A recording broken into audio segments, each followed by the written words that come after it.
We got some big games here in week 18 of the NFL season. The only thing about betting week 18 is like you don't know who's going to show up, what players are going to show up, what teams are going to show up. Are the refs going to show up to some of these games, man? Like for the Bears and Vikings, are the refs even going to show up?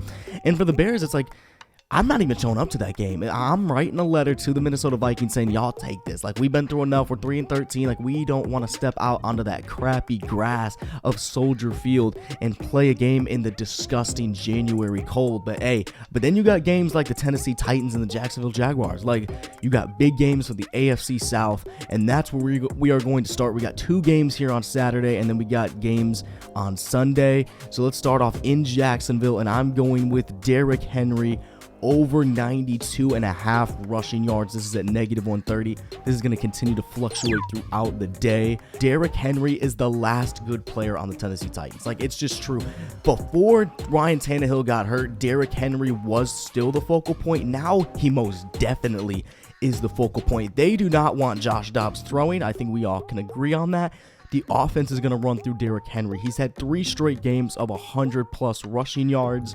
I see him getting 105 to 110 in this game. Even if they're playing from behind, what are they going to do? Is Josh Dobbs going to be throwing these long bombs? No, he's not. They're going to continue to run the ball with Derrick Henry, even if they're down 13 points. So Henry's the focal point. He's going to get 30 touches in this game, I bet. Even if they are down over 92.5. I see him getting 105 to 110. So I'm thinking he smashes this. He's not just going to go past this.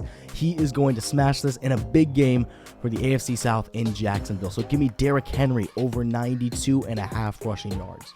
Let's move over now to the Sunday slate, and let's head to Lambeau Field, baby, in Green Bay. But you know what? It's a big game, and we can make some money on some Packers. Let's do it. And I got Aaron Lazard at over 49.5 receiving yards. Lazard, he's hit this in 3 of his last 5 games for Green Bay. And again, this is a playoff game, technically, for both these teams. Packers got to beat Detroit. They're at home.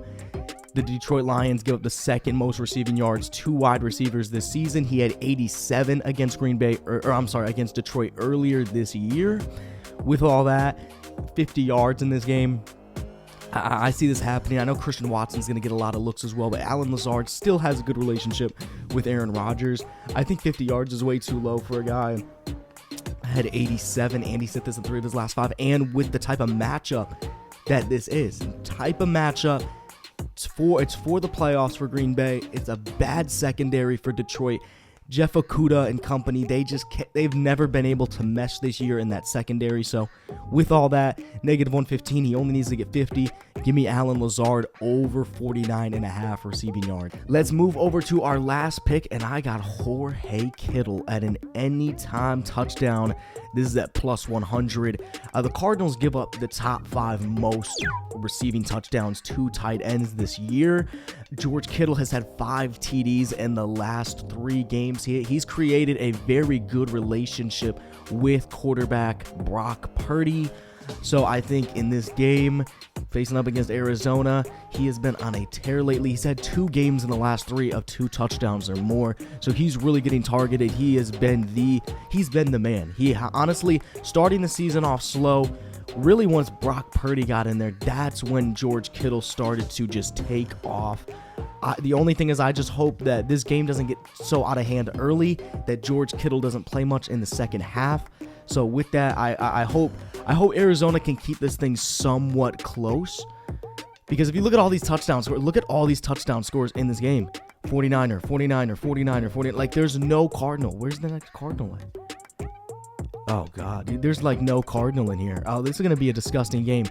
That's the only thing about this bet. If this doesn't hit, it's because the Cardinals are up by 73 after the first quarter. That's the only way that this thing doesn't hit.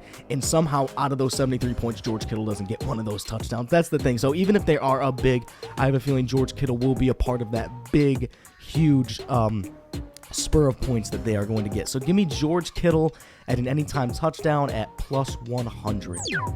So let's get it. Last week, I cannot wait for the playoffs next week. Week 18 is one of the most useless weeks to bet there's a few good games, but it's like, man, like I look at some of these games and I'm like, all right, like, do I bet on? Well, I mean, Tua's not even playing for Miami. You know, you got Tampa Bay that Tom Brady and company aren't playing. You got some nasty games. It's like how long are a lot of these starters gonna play in these games? So, with that, I kind of just I target. You got to target the big games. You can target games that aren't big. Like I'm doing that with the 49ers and stuff, but even that's a little big, though. They might be fighting for something in the NFC, but week 18 sucks. Let's just get through it. We'll get through it together, and then we got wild card weekend next week. I'm hype about it. We'll see what happens. This has been Booksmart, and I'll talk to you guys later.